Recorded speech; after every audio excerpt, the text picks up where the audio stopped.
5, 4, 3, 2, 1. Ngayong araw ay mag-unboxing ako ng aking Christmas gift from my hubby. Kasi yung luma kong iPad ay ano na siya, naghahangat na siya. Hindi na siya maganda gamitin kasi ang tagal-tagal na nun. Mga ano na siguro yun. 6 years. So, ngayon binila niya ako ng bago. Mura lang naman to guys. Mga nasa 600. More than. Kasi nag-sale siya. Ano lang naman to siya? iPad 9. Pang ano lang. Pang whitey-whitey. Whitey-whitey lang siya. So, ito na yung charger. Australian charger siya. Ito wala, atik-atik lang yan. Atik-atik lang yan siya. So, ito na guys. Dalaw lang kasi yung kulay niya ng pagpipilan. Silver at saka yung black. So, ito na siya guys. Parang ang liit niya. Mas malaki yung dati kong iPad. Tsaka maganda yung sa akin nun kasi yung likod na kulay is rose pink. Tapos, yung dito niya is white. Ito, full black siya.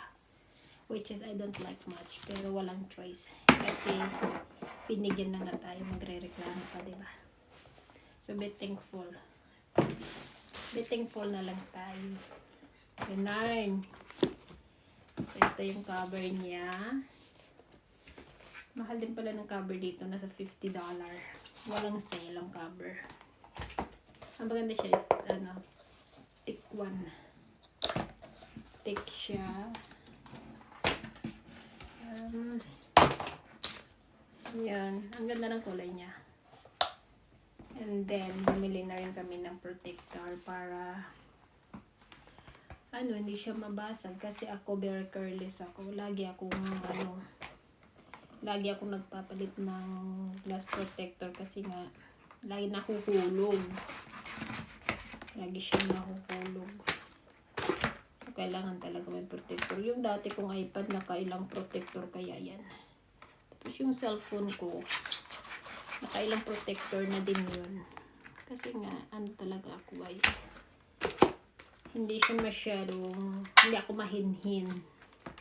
Lagi siya nahuhulog. Kahit pa carpet ang bahay, nababasag pa rin siya pag nasapulo siya sa gilid. So yun, ako na lang naman. So ganito yung protector. Ay, kakaiba yung protector nila guys. Ano to? Para sa ano to? Uy, ba't may ganito? Ilalagay ba ito sa gilid? Pero ito yung plastic niya. Tapos ito, ano to? Tinanong, ano to?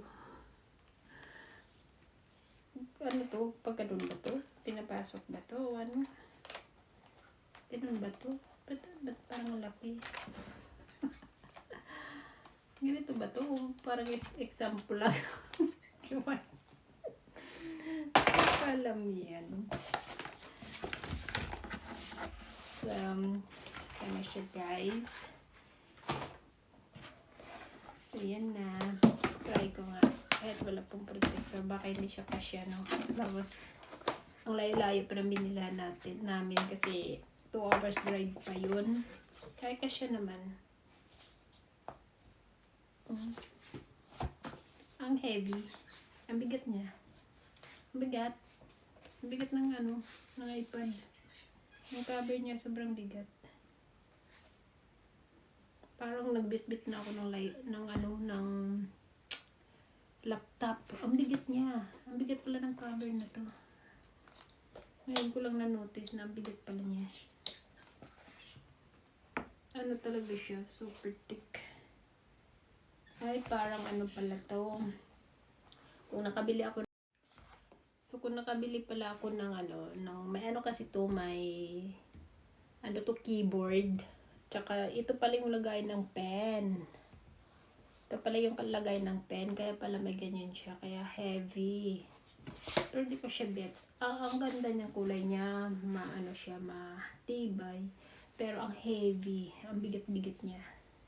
Parang nagbitbit ako ng sangkad na makmak na neto. Parang iPad mo na parang laptop na yung bitbit mo. Sa cover pa lang. So heavy na siya. So mamaya ko siya, lagay ko yung protector niya kasi pag binidyo ko mahaba-haba pa yun. Kasi nga matagal maglagay ng cover, di ba?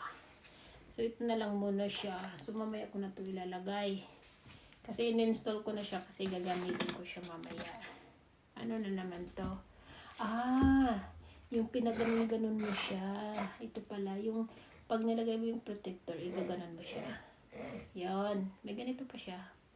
Dapat ikip pala to kasi para to sa pag nagbili-bili ka ng mga protector, may pang siya, pampino. So ito siya, pampino pala to. So igaganon mo siya. Ganon. So ganon lang siya guys, kadali. So mamaya install ko na lang siya.